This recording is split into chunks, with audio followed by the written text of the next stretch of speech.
If you want to apply to the University of Pretoria for the 2027 academic year, you must understand the correct online application process, because UP is one of the most competitive universities in South Africa. Many students get rejected because they misunderstand APS requirements, apply too late, choose programs incorrectly, or fail to complete required assessments like the national benchmark tests. In this video, you will learn exactly how to apply online at UP properly, what documents you need, how ATS works, and the common mistakes that cause applications to fail. The first thing you must do is use the official University of Pretoria website and online application portal. Many students confuse the main university website, student portal, and application system, which leads to login problems and submission errors. UP applications should only be completed through the official university system, and you should avoid random links from social media or unofficial websites. The University of Pretoria does not require agents for applications, so never pay someone to submit an application on your behalf, because the process is free for South African applicants. Before starting your application, prepare all your documents properly, because missing or incorrect uploads can delay your application or cause rejection.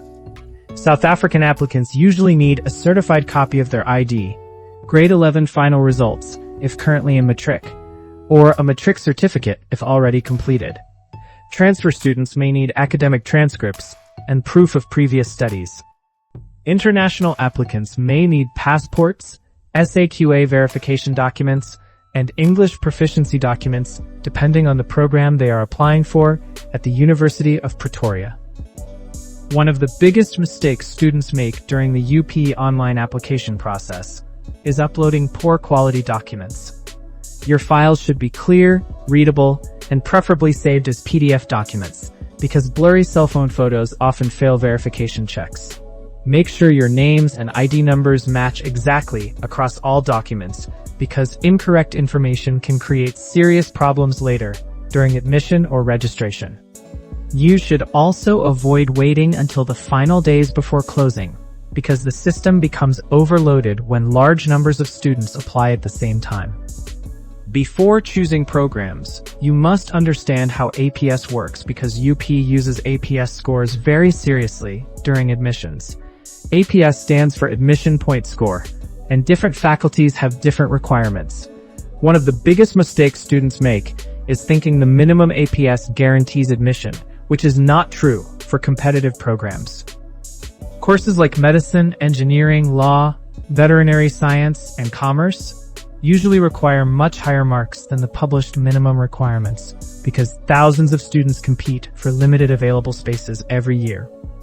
When calculating APS, pay close attention to subject requirements, because some programs require specific subjects and minimum percentages. Engineering and many commerce programs require pure mathematics, while mathematical literacy may not be accepted. Law programs often require strong language marks, and health sciences programs may require life sciences and physical sciences. If your subjects do not match the faculty requirements, some programs may become unavailable during the application process, or your application may later be rejected automatically after academic evaluation by the university. One of the most important UP-specific topics students must understand is the national benchmark tests, also known as NBTs. Many students either register too late or do not realize their chosen program requires NBT results.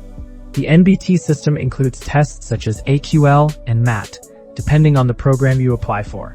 Certain faculties use NBT results together with school marks during selection. If your program requires NBTs, register early, because booking spaces can become limited, especially close to university application deadlines and final submission periods. To begin the actual application process, create your online profile using your own active email address and cell phone number, because the university will communicate important updates there. After creating your account, complete your personal information carefully, including your full names, ID number, address, citizenship details, and contact information. Always double-check every section before continuing, because mistakes with personal details can affect later stages of the admission process. Once completed, you will move to the academic information and program selection sections of the application. During program selection, choose your qualifications carefully, because the University of Pretoria allows multiple program choices. Your first choice is extremely important, but your backup choices also matter because competitive programs reject many students each year. Students sometimes make the mistake of choosing only highly competitive programs without realistic alternatives. It is smart to include backup options that match your APS and subject combinations. Also, confirm the faculty requirements properly before submitting, because changing programs later may become difficult, depending on space availability. After selecting your programs, upload all required documents carefully and confirm every file opens correctly before submission. Missing documents are one of the main reasons applications remain pending for long periods. Once everything is uploaded, submit the application and save your reference or student number immediately, because you will need it later to track your application status and access university systems. Take screenshots of confirmation pages and save copies of all submitted documents, because students sometimes lose important application details later during the admission process. After submission, regularly check your application status, because the University of Pretoria may request additional information or updates. Common application statuses include pending, under review, conditionally admitted, waitlisted, admitted, or rejected.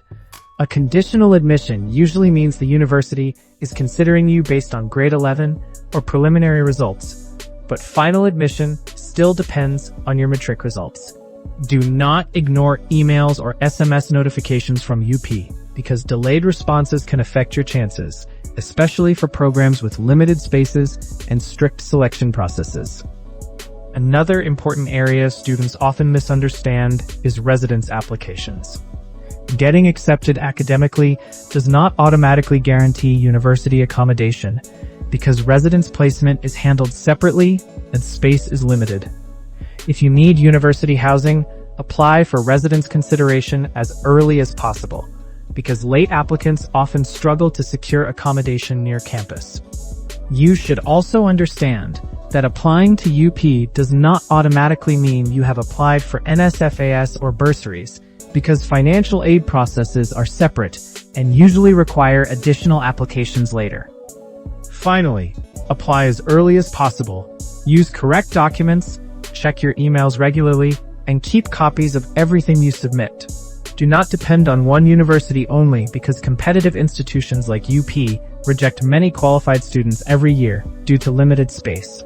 Make sure your APS calculations are accurate, understand whether your program requires NBTs, and choose realistic backup options during program selection.